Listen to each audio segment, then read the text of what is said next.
배고플 땐 장 보러 가지 말라는 말이 있다. 필요 없는 물건을 고를 수 있기 때문이다. 인생도 마찬가지이다. 외로울 땐 새로운 인연에 집착하지 말아야 한다. 잘못된 선택을 할 수 있기 때문이다. 인간은 궁핍하거나 절박할 땐 아무거나 손에 잡히는 대로 짚기 마련이다. 진짜 자기 인생에 무엇이 필요한지 생각하지도 않는 채 말이다. 그러니 자녀에게 필요한 최고의 것들만 얻게 해주고 싶다면 마음이 조급해지거나 궁핍해지지 않도록 먼저 신경 써주어야 한다. 급할수록 돌아가야 한다. 안정감을 먼저 갖추고 그 느긋함과 여유를 유지하여야 한다. 그것만으로도 대부분의 문제는 해결이 된다. 자기 안정과 여유, 그리고 신뢰가 있는 사람은 때가 되면 현실에 맞는 최선의 선택을 하게 되어 있다. 어른이 된다는 것.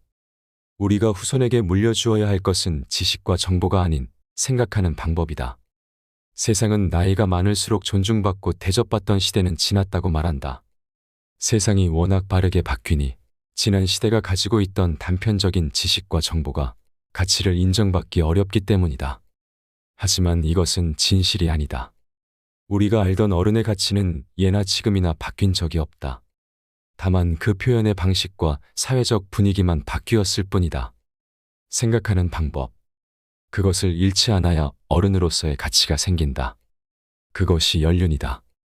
그러나 본질이 무엇인지 정확하게 파악하지 못한 상태에서 마구잡이로 경험을 쌓을 경우 헛된 충고와 잔소리만 하는 어른으로 비춰질 수 있다. 또한 경험의 본질을 간과한 채 시간에 쫓겨 산다는 것은 인생의 주체인 나를 인생의 주연에서 조연으로 전락시키는 실패의 지름길이다. 그러니 어른 대접, 주인공 대접을 받고자 한다면 생각하는 방법을 연마하라. 매일매일 언어를 담고 쓰고 전달하는 그릇을 키워야 한다. 성공한 사람, 자기 분야에서 일가를 이룬 사람, 어떤 경지에 오른 사람, 남다르게 살아가는 사람들은 그 사람들만이 담고 있는 언어에 물성이 있다. 즉, 그 사람다움과 생각하는 방법이 분명하다. 언어는 자신의 정체성을 드러내는 상징이다. 그러므로 우리는 언어의 사유를 통해 나의 정체성의 향기를 더하고 후대에 귀감이 되도록 해야 한다. 하늘 아래 새로운 것은 없다. 새로운 것이 넘치지만 진실로 새로운 것은 존재할 수 없다. 기존의 것들이 융합되어 그 형태와 기능이 다르게 표현될 뿐이다. 개념은 체험을 통해 신념으로 거듭나고 체험은 개념을 통해 비로소 세상 밖으로 나온다. 지식과 정보에 쫓기며 뒤를 보지 말고 앞을 바라봐야 한다. 그렇지 않으면 뒤처지게 되기 마련이며 새로운 것에 휘둘리는 삶을 살게 될 것이다. 직관과 통찰력을 기르는 가장 쉬운 방법은 어린아이처럼 생각하는 것이다. 우리의 몸은 늙지만 마음은 늙지 않았다는 것을 스스로 알고 있지 않는가. 말은 짧고 분명하게 하며 생각은 젊게 하고 행동은 나이에 맞게 하라. 그것이 어른이 된다는 것이다. 혀보다 발로 미끄러지는 것이 낫다. 말은 신중히 하고 행동에는 거침이 없어야 한다. 실행력을 통해서 배울 수 있는 것은 많다. 처음은 어렵고 나중은 쉬운 것이 인생이기 때문이다. 나이, 성별, 조건에 굴복하지 말고 세상 모든 것들을 시도하는데 두려움을 떨쳐내라. 하지만 말은 조심해야 한다. 총에 맞은 상처는 치유될 수 있지만 사람의 혀로 인해 입은 상처는 끝끝내 치유되기 어렵기 때문이다. 말은 작지만 아주 큰 일을 벌인다. 조그만 불씨 하나가 온 건물을 다 태우는 것처럼 작은 말 한마디가 세상을 혼란에 빠뜨릴 수 있다. 말로 죄를 짓지 않고 행동의 실패를 두려워하지 않는 사람이야말로 완전한 성인이다.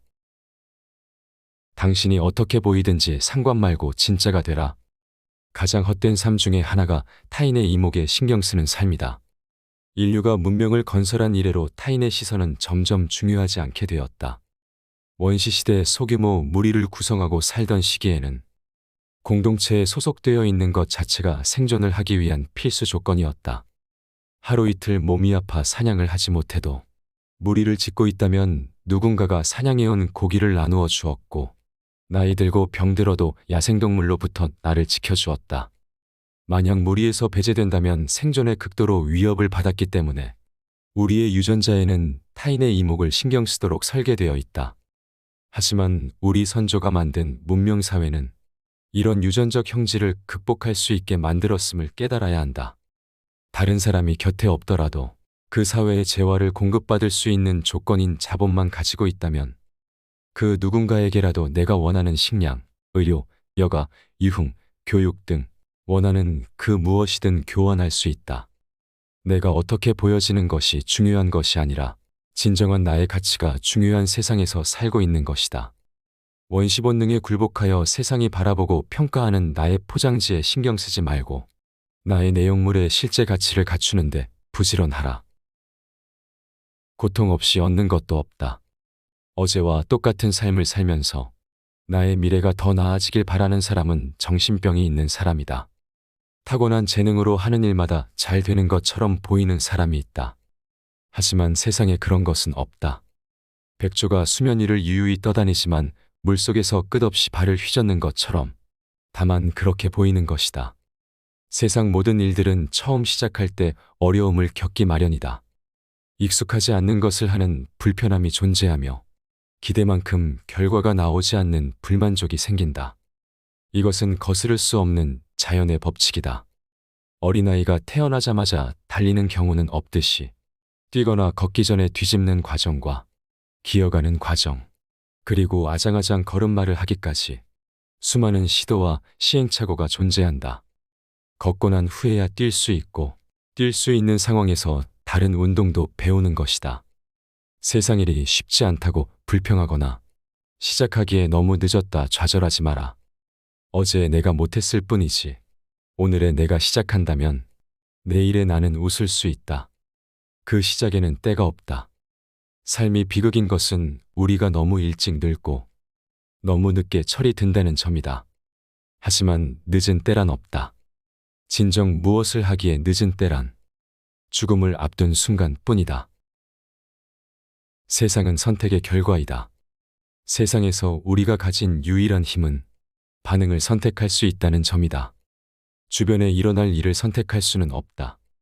불공평한 대우를 받을 수도 있고 어떤 일이 일어날지도 모른다. 언제나 우리에게 중요한 것은 어떤 반응을 선택하는 가이다. 인간의 태도와 감정이 선택이라는 것을 깨닫는다면 우리는 엄청난 자유를 얻을 수 있다. 누군가 나를 비난하더라도, 자식이 내 말을 듣지 않더라도, 세상이 내 뜻대로 흘러가지 않더라도 이것은 내 통제 밖의 일이라는 것을 인정하고 내 안의 반응을 선택할 수 있다. 올바른 선택의 끝에는 그에 걸맞는 인생이 따라올 뿐이다. 잊지 마라. 내가 내 태도의 주인이며 내 삶의 주인공이다.